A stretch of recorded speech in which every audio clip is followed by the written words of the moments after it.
Welcome, in front of me is a OPPO A17 and today I'll show you how we can hard reset this phone through settings.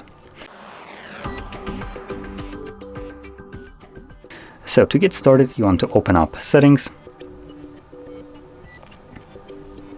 From here scroll all the way down, which I am already at the bottom, so to system, and then select reset options, choose erase all data factory reset.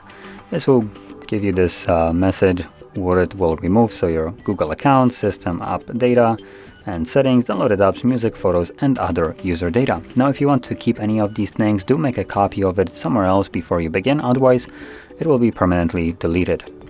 And assuming you have already made a backup or you just simply don't want to, select erase all data, do so once more, and this will now begin factory resetting the device.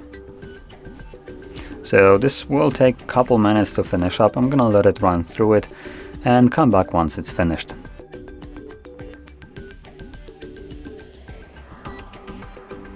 And as you can see, the process is now finished and you can set up your phone however you like. So if you found this very helpful, don't forget to hit like, subscribe, and thanks for watching.